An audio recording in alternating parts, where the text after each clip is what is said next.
shut up, you listen to my monkey mouth. There's a companion when you got pun on the Kanoa route.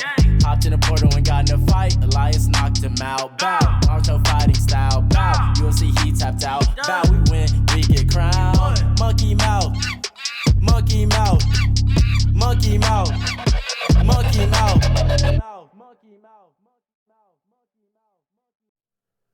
Alrighty, Armchair Army, welcome back to another iteration of Armchair Mixed Martial Arts. This is Joshua, as always.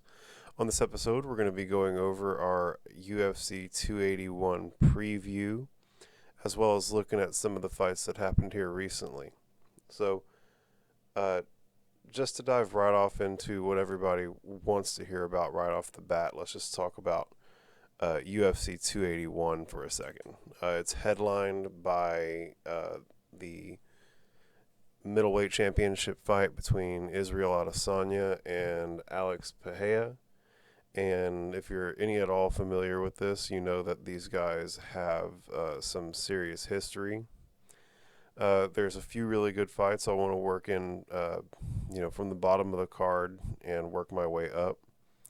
So let's see, UFC 281 right here.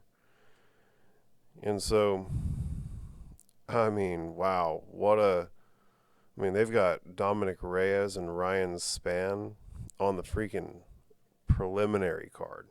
That's how stacked this card is. Now, granted, Dominic Reyes has been on kind of a skid, which it's difficult to call it a skid when the guy's only been losing to champions. Like, I think he lost that fight to John Jones, who's obviously the greatest of all time, at 205 at the bare minimum. And then he lost to Glover, who took the belt, and then he lost to Yuri, who wound up going on and being the champion. So it's not like he has a bunch of really, really suspect losses or anything like that, but it definitely will start to get dicey if you start losing like 4 fights in a row. You know, they're going to have to do something. But I do believe that Dominic Reyes is the betting favorite against Ryan Spann, which might come as a little bit of a surprise considering how long it's been since Dominic was actually in the octagon and how active Ryan's been. Ryan's a big athletic guy. So, the typical differences in athleticism that Dominic Reyes likes to lean on in order to win won't necessarily be there with a big, strong athlete like Ryan Spann. If I had to pick this one, I'd probably wind up leaning Dominic Reyes. But it's no disrespect to Ryan Spann. If Ryan Spann winds up winning this fight, I won't be shocked at all. But I just do think that Dominic Reyes is probably the more athletic of the two guys, realistically. But again, I don't know. It's going to come down to small stuff, right? Technical stuff. And in my heart, it feels like Dominic probably has a slight edge. But again, it's nothing drastic from my perspective. They call that a pick'em one, right? I don't feel super confident in that pick. But I had to lean.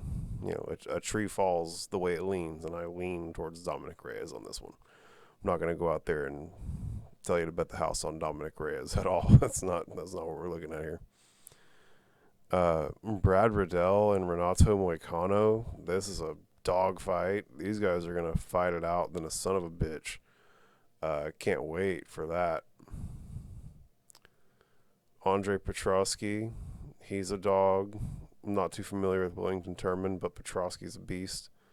So, whenever you've got Dominic Reyes and Ryan Spann on the prelims, like, I feel like they could be headlining their own fight night, and they're on the prelims. So let's take a look over here at this main card and see how good this is looking real quick.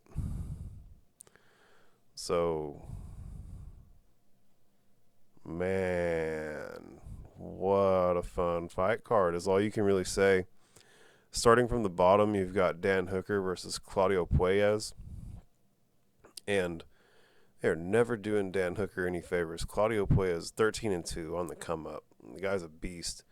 But Dan at least is, I believe, the betting favorite in this one. his record looks so salty at 21-12, but the truth is that uh, he's just fought so many tough dudes that were on the come up. He's catching guys when they have all the momentum. I really do believe that Dan Hooker has the tools to be the champion. He just keeps getting dealt these wild hands by the UFC. That's just a Shark Tank. They're no easy pass to the championship. So hopefully he can turn it around. I love to pull for Dan. He's seems like a sweetheart, right? He trains out of the camp with Israel and them. Big fan of that whole camp. I think that Eugene Behrman's a sweetheart, and I think he's got a really, really good thing going over there in that gym. The entire culture, they seem like a bunch of great guys, and also the way he persevered through what was happening to them over there with the pandemic. They basically, if I'm not mistaken, had to basically run like an underground fight club to do their training, and so he's had a lot to overcome. Also, they're very, very strict with the way they do their traveling and their quarantining. And so every time he's left, he's had to have just all kinds of crazy layovers and wait periods and quarantines just to go be with his family. Which, again, he's a family man, takes good care of his family by all accounts. He's just a sweetheart guy. And I want to pull for him really, really badly. So I would have to pick Dan Hooker in this one, with him being the betting favorite, with him having the experience advantage, and with this probably being the first fight that he's had in a little while where he actually, wasn't the underdog in my mind. So let's go Dan Hooker. No disrespect to Claudio Puelles. If he wins, not going to be terribly surprised. I do feel more strongly about this one than I do feel about the Dominic Reyes Superman Spann fight. But it isn't an overwhelming sensation, right? It's not like, oh my God, Dan Hooker, no way he loses this fight. Frankie Edgar versus Chris Gutierrez. I admittedly am not super, super familiar with Chris Gutierrez, so I'm going to be watching this fight intently to try and learn as much as I can about him. I also may throw on a couple of fights on Fight Pass between here and there to try and get some information in on him, but I'm not entirely familiar now. Sorry. You guys are going to have to deal with me being an uninformed, unprofessional piece of shit. No one ever said I was a professional motherfucker. But I know I'm a big fan of Frankie Edgar, but he's been being really, really chinny, and it hasn't been looking the best for him in his recent fights. As much as I'd love to pick Frankie Edgar, it seems like picking Frankie Edgar is kind of sus these days, and I don't know enough about Chris Gutierrez to speak on it from a position of something other, to speak on it in a way other than ignorantly. So I'm not going to pick anybody in that fight. I'm probably leaning not Frankie. Even without having seen much of Chris Gutierrez, he's 18-3. It's a good record. But we're gonna see. Like I said, I'm not telling y'all to gamble on Chris Gutierrez, not at all. And then we've got Dustin Poirier and Michael Chandler, and this fight is fireworks. This one has fight of the night written all over it. There's basically a 0% chance that we wind up not being thoroughly entertained by this fight. Everybody knows Dustin Poirier. He's been in the game for forever. Knocked out Conor McGregor. The resume is lengthy for Dustin Poirier. And then Michael Chandler has come into the UFC like a wrecking ball, knocking out Tony Ferguson, putting on exclusively fun fights. There is no boring fight with Michael Chandler. He's like the goose that lays golden eggs for the UFC at this point. They really, you could tell they want to take care of that guy. So, man, I don't know how to pick this one. They're both different kinds of fighters, right? Michael Chandler lands just night-ending bombs on people, right? And we know Dustin Poirier is hard to finish. And then Dustin Poirier throws, 5 to 12 punch long combinations, hooks and uppercuts, mixing in straights. His boxing's out of this world. So, this is going to be a sword fight. They're going to be living on the edge this whole time. Either one of these guys could make a mistake. Poirier could crack Chandler, and he could be swarming him and taking his back and choking him, or finishing the fight. However, it winds up revealing itself to him once he's swarming him. And Chandler could probably wind up landing a big bomb, really rocking Dustin Poirier, and being able to get on top of him, probably ground and pound finish him or something. I don't think you're going to put Poirier's lights out. But then again, I didn't think there was any putting out El Cucuy's lights either, and he definitely punted El Cucuy's face off. So, to say that he can't knock out Dustin Poirier is probably insanity. So, I think Michael Chandler can knock out any human on the planet. Human brains aren't meant to get rattled that way. So, Michael Chandler is going to have the punching power advantage, but I don't know how to pick this one. I know how to pick it. I know who's going to win. We're going to win. It's going to be an amazing fight. There's no way that we walk away from that not entertained. Let's see. Carla Esparza and Zhang Weili. I'm pulling for Zhang Weili. The memories that I have of Zhang Weili are her war with Joanna Jędrzejczyk and the fights that she had with Rose Namajunas. Fun fights. And the memories that I have of Cookie Monster are the fight she had with also Rose Namajunas. And that is just such a bad taste in my mouth, man, that I can't get over it. Carla Esparza is an incredibly patient, an incredibly disciplined, an incredibly skilled wrestler, and, clearly has the capacity to formulate a winning game plan and stick to it. Outside pressures be damned. Crowd booing, whatever. Potentially getting on the bad side of the UFC brass, whatever. She's going to do what she feels like she needs to do to win. And so,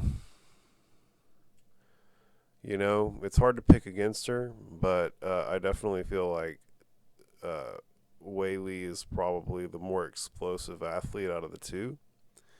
And so it's going to come down to, can the disciplined, metered approach of Cookie Monster outlast the explosive athleticism of Zhang Weili? And, man, it's probably going to be Carla Esparza. It's probably going to win the fight. But my heart is calling out to pick Zhang Weili very strongly. And they say the heart has reason. That reason knows not of. And so I'm going to follow that feeling, dog. I think I'm going to pick Zhang Weili. At least I know that's who I want to win. No disrespect to Carla Esparza. You did what you had to win that championship belt. You're now the champion. You're fighting co-main event UFC 281. You mission accomplished.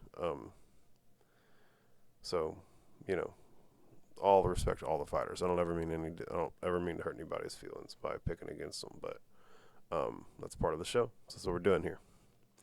And then finally we get to the main event, which is like the thing that I'm certain everybody is more or less tuned in today for. It's a super interesting fight. Obviously, there's history there. Alex Pereira has beaten Israel Adesanya twice in kickboxing, knocking him out emphatically at least once. I can't remember how the other fight went, but I know he starched that boy in one of the fights. It was rough. It was a tough looking knockout, to be honest. But Izzy's my guy. He's into Naruto. I literally run a Konoha Companion Naruto review show podcast. Homie's my guy. You know what I'm saying? You're never going to catch me picking against Israel Adesanya on a personal level.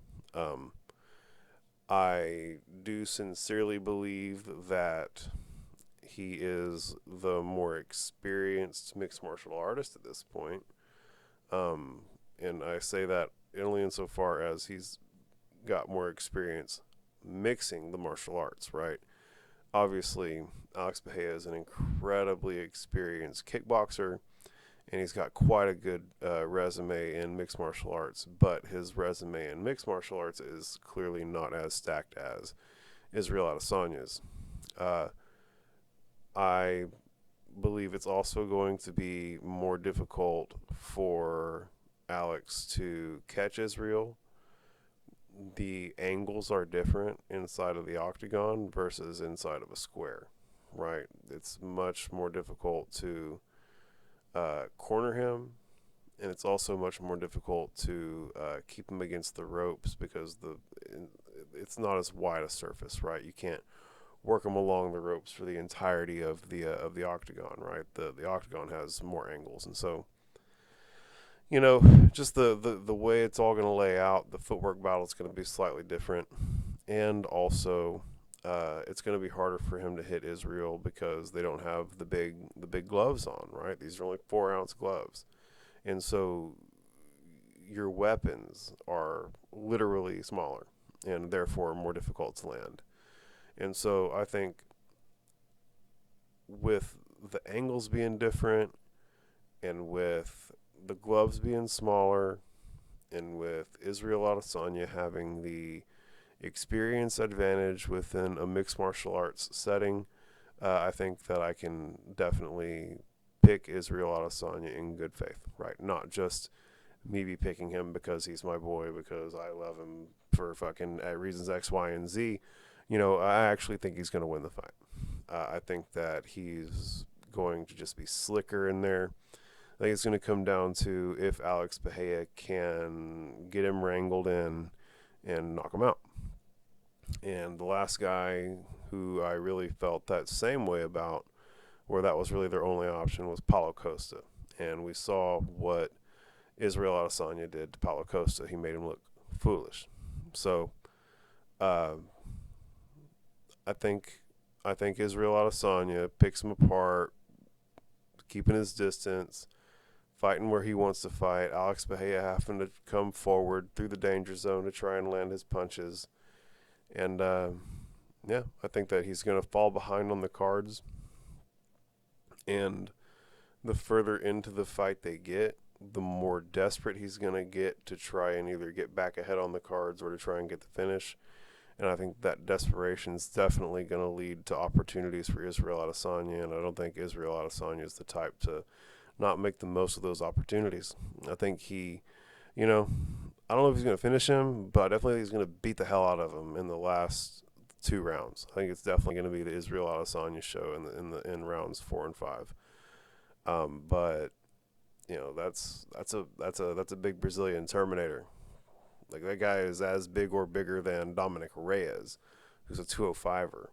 I frankly, to this day, still don't quite understand how Alex Bahia makes it down to 185. It's out of this world. So, I mean, you got to respect the guy just for his discipline and ability to even make that weight, considering how he walks around.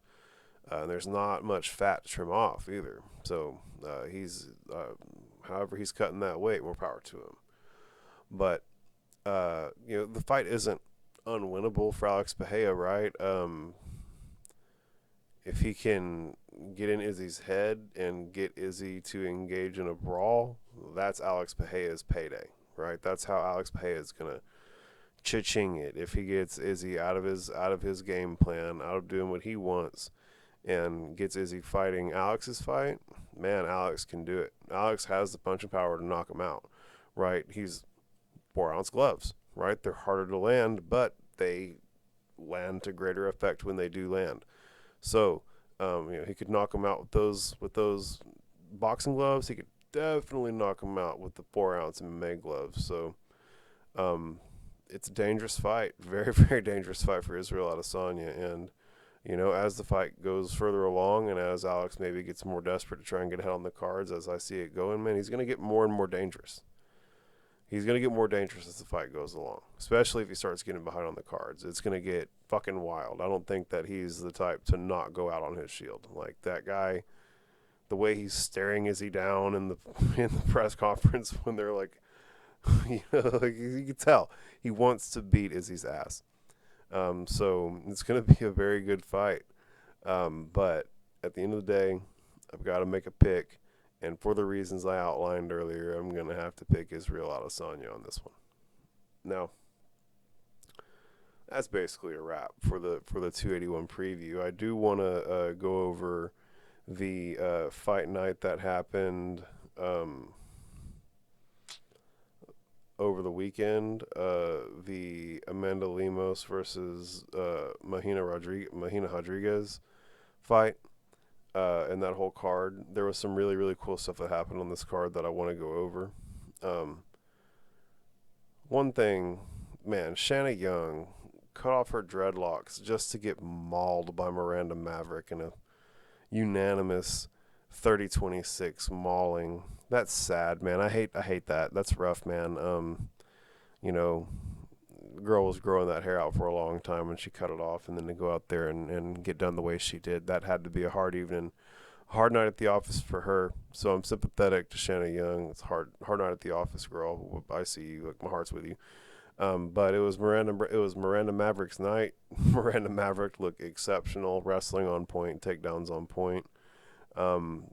She fights like that, she's going to be a problem for literally anybody in women's flyweight. So keep an eye out on Miranda Maverick. It's looking like she's in the right headspace to do some really, really big things in her next few fights. I would, unless they throw her to someone outrageous, I would probably comfortably gamble on Miranda Maverick in her next fight if she goes out and performs.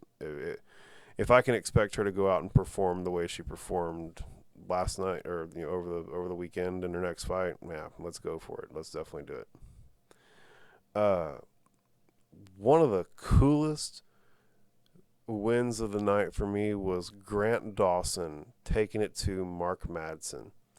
I'd seen Mark Madsen fight a few times, and it was always not super entertaining, right? I can respect the guy. He's an Olympic wrestler. He's wrestling and controlling and et cetera, and he's winning his fights, right? But it got to the point where it was like, oh, it's a Madsen fight. I was almost kind of dreading them, right? Like, they're not super entertaining fights, no matter how you slice it. I'm an enthusiast. I love watching the grappling and stuff. It's not that, it's just wasn't a lot going on in the last couple of his fights, as far as I can recall. I remember them not necessarily scratching the itch for me. And so to see Grant Dawson come out and wrestle Mark Madsen the way he did, out of this world. He said he was going to do this shit. He said that he was going to get at Mark Madsen's legs, make him defend takedowns, and get on top of him and make him figure out how to do it from bottom, right? Because Mark Madsen, every time we've seen him fight, he's always on top of people, and his top control's out of control, right? But it's clear that his takedown defense is not on level with his takedowns, and his bottom game is not on level with his top game. And Grant Dawson showed that. And it was a really just textbook performance out of Grant Dawson. I can't rave over this performance out of Grant Dawson well enough. He went out there and out-wrestled an Olympic wrestler for the first 2 rounds, and every time they were standing, he was out-striking him, and put Madsen in a situation where he had to get desperate in the 3rd round. And whenever that happened, he actually had an opportunity to stand and strike, right? Because he knew that Madsen was going to have to be going for a knockout or something crazy. And, man, Grant's striking looked phenomenal. Hit Madsen with a ton of leg kicks, wound up knocking him down with a leg kick, and then following him down there and submitting him. I reckon he choked him. Yeah, he choked him. Beat him up so bad that when it went to the ground, he choked him. And so, man, just exceptional performance out of Grant Dawson. He remains undefeated in the UFC. Props to him. Mark Madsen, got an excellent skill set, going to keep winning fights. Just met his match that night. Tagir Ulanbekov got a first-round submission over Nathan Manis. I mean, he looked really, really good. Everyone needs to keep an eye out for Tagir Ulanbekov. Y'all hear that Ulanbekov name again? Might be somebody to bet on. Shah Yulan got a first round knockout over Derek Minner. Yeah, really, really fun. Really, really fun knockout there. And then we had Neil Magny, who got a submission over Daniel Rodriguez at 3 minutes and 33 seconds in the third round to overtake George St. Pierre, the unanimous welterweight GOAT. Surpassed him for total wins in the welterweight division. So he now has more wins than GSP. Holds the record for wins at welterweight in the UFC. So big props to Neil Magny. I saw where he called out Gilbert Burns, and I saw where Gilbert Burns responded via social media saying that the UFC apparently already has him an opponent set up for the next big fight, the next big numbered UFC event in Brazil. But that if that opponent doesn't come through, he's 100% on board to fight Neil Magny. Neil Magny has been fighting for forever. He could also just hang out and wait for Gilbert Burns after that fight or whatever. Whatever Neil Magny wants to do at this point is where I'm at with it. And then the main event, Amanda Lemos got the TKO over Marina Rodriguez. Looked amazing. Only big things on the horizon for her moving forward. And then I'm not gonna go and do any previews on any of the upcoming fight cards. I will save that for the 281 review. But there were some things that had happened that I had seen that I wanted to talk about, kind of just in the general space, right? Oh, man, one thing that most people might not know is that Chandler and Poirier were teammates at ATT back in the day, so they have some experience, man. And those guys who spend that time in the gym, they deep down feel like they all kind of know who's where on the totem pole. So I feel like deep down these guys probably know how it's gonna go. Man, at the fight card that happened over the weekend, 4 people missed weight. It would have been 5 if it hadn't been for old girl cutting her dreadlocks off. It's literally the most I've ever missed at a single fight card.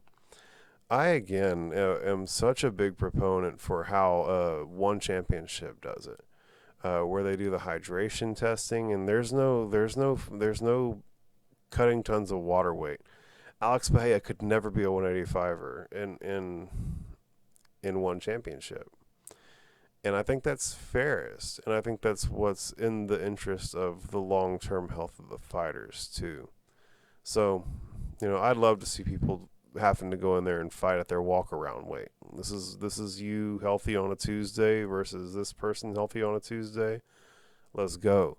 The weight cutting stuff, it causes, obviously people miss weight. People come in drained and stuff, and it's just so many weird variables that wind up happening because people are cutting all this weight. I wish that we could implement a system that would disincentivize it. I saw where Paulo Costa said on social media that he's just about out of his abysmal UFC contract and he's heading over to the lucrative sport of boxing afterwards. Good for him. I hope he's not bluffing, right? Because if he is, that's not good. The UFC doesn't play this type of shit, man. Tyron Woodley has been outspoken about how creating trouble for the UFC created trouble for him in his career, and just who wants trouble for them in their career, and that's what the UFC is going to give them. And I understand standing up for yourself and all that, but whenever you're trying to make your money, maybe wait till you're on the way out. But he's on social media saying he's on the way out, so maybe this is his Luke Rockhold moment, where Luke Rockhold kind of told off the media and spoke on some of the bullshit that the UFC was doing on his way out of the sport whenever he kind of knew it was his last fight. And so maybe Paulo knows this is his last fight in the UFC, and he's kind of talking his shit, he's saying he's about to be out of his contract and he's going to be going to boxing. So if you take him at his word, that's exactly what's happening. But Paulo Costa's a habitual troll online, so there's no telling. It's hard to take him at his word when he's being a shithead online all the time. Man, there was a brawl at the Bare Knuckle Fighting Championship, the BKFC, after Jack Grady got disqualified for multiple intentional headbutts against his opponent Ryan. I have a typo, but his opponent, he headbutted him several times, and when the ref disqualified him, Grady went over and shoved his opponent, and this basically a brawl started out in the BKFC president Dave Feldman literally was like part of the gang of people who tackled Grady to the ground after he assaulted the other gentleman after the fight was over. That's one of those things, man, where these contact sports and shit, whenever it's outside of when it's consensual, that's assault. Like the moment that fight was over, the moment that ref went and you walked up and shoved that man, that's assault. That's real life assault. And so, you can't be doing that type of shit. And it does everything that the people who are working against the BKFC want, right? The people who don't like it are like, it's human cockfighting, and look at how they're animals, look at how they're acting, and you're feeding into that, right? So I just wish he hadn't acted so short-sightedly in the moment, right? It's a bad look for the sport. It's a bad look for him. And I don't think there's any positive that's going to come of it for anybody outside of maybe the BKFC as an organization is going to get some extra shine. People are going to look and go, oh, it's crazy, and maybe look at it more. But in the same token, they're giving ammunition to the people who are trying to fight against it. So tough spot, man. Wish that he wasn't intentionally headbutting people. Wish that he wasn't assaulting people after the fight. Wish he wasn't causing brawls. His time's probably limited in that organization when the fucking president of the organization has to tackle you because you're assaulting one of your coworkers at that point. Oh man, Bryce Mitchell is on site with Sugar Sean. That's so funny. So Sugar Sean said something to the effect of, this is big talk coming from a guy whose dad fucked his sister, right? And so that's clearly alluding to Bryce is an inbred, or that Bryce comes from, at the bare minimum, it's communicating that you come from a family where your dad's fucking his siblings, right? Like, come on. And so Bryce took that as being called an inbred, and if it isn't him being called an inbred, it's at least an insult on his father, right? And like, you don't insult someone's pop, you don't insult someone's pap, that's on-site shit. And so it's on-site. And Sugar Sean has even gone to social media. I never called Bryce an inbred. You fucking played with fire, homie. Like, that guy's going to strangle you out there in the real world. That guy's going to be in a ghillie suit. He's going to drop out of a fucking tree. It's going to be a wrap. It's going to be a wrap. He's a bigger guy than Sean. He's fucking going to be wrapped in camouflage. This is the wrong human to fuck with, man. Just the wrong person. Arkansas fucking mountain person. Leave that guy alone. But I low-key thought the comment from Sugar Sean was funny, but also ain't mad at the response from Bryce Mitchell. So this is just good old-fashioned fight world drama, man, that I can't get enough of. Just feed me this shit. Eat it like freshly washed booty. Man, Jake Paul and Anderson Silva came and went. Yeah, that was fun. I felt like Anderson had probably won the fight, honestly. I felt like Jake Paul won like the first and the last round and maybe one extra round. Other than that, it was pretty much the Anderson Silva show, but I don't know enough about boxing, I guess. It's been a long time since I was watching and giving a shit about boxing, so maybe I just don't know what I'm looking at. But either way, Jake Paul knocked Anderson Silva down in the last round, which was super impressive. He went in there and fought hard. It was really, really cool. Like, it was a good fight. I enjoyed it. And Jake Paul made the gamble with Anderson Silva that if he won, Anderson would have to serve as the president on the fighters union that he would have to co-found with Jake Paul. And so evidently the founding of a fighters union has been one of the goals of Jake Paul since the outset of this whole thing. And I'm from a union family. My dad was local 669 sprinkler fitters, gang. So I'm a big Darren Elkins fan. He was also a sprinkler fitter union man. And so I'm all for unionization, right? There's a reason why Dana and them don't want these books open, because it ain't pretty. They're out here raking everybody over the coals, paying people $10,000 a fight or whatever. I sincerely believe that if you are one of the 600 athletes on the UFC's roster, you ought to be making enough money so that you can focus on your craft. Period. And if the UFC isn't going to pay them enough money to focus on their craft, they shouldn't be getting in the way of the acquisition of sponsors for the fighters so that they can pay for the things they need to, right? Don't say you can't go get a sponsor because we have this sponsor who's going to pay you shittily, when guys like Francis Ngannou can communicate factually that you're costing them over $1 million a year in potential sponsorships with the way that this arrangement is done, that's meant to be for the benefit of the UFC and the sponsor, not necessarily in the benefit of the fighters, right? And so either way, if you're a fucking practice squad left guard in the NFL, you're making enough money so that you can focus on being a practice squad left guard in the UFC. None of those guys are also waiting tables, and so I think that they need to unionize. I think that they need to work it out so that they can have a god honest, livable wage. And it's one of those things where they say a wage is livable, etc. I say it's a very surface level assumption to think that someone who's making $80K a year is actually making a livable wage as a fighter, right? Like, these guys have to pay significant portions of their purses to taxes. They have to pay significant portions of their purses to their trainers.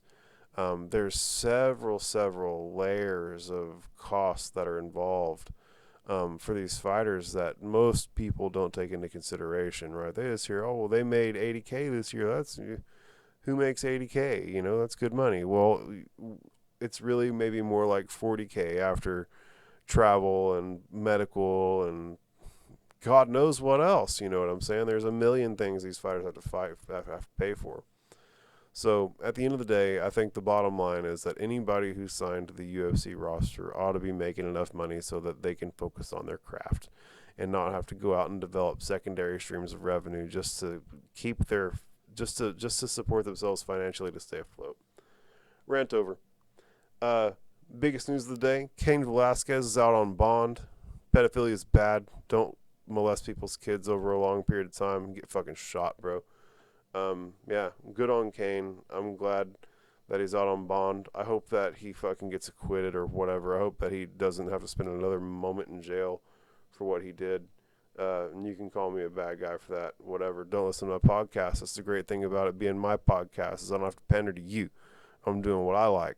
And if I'm going to alienate a particular portion of my potential viewership, that's cool. You guys can go eat dicks. And with that, I love everybody who's tuning in. You guys are great. If you're fucking siding with the other team because I'm anti-pedophilia and pro Cain Velasquez, you weren't meant to be my viewer in the first place, dog. So you guys who are sticking with me after that rant, love you people. You guys are great.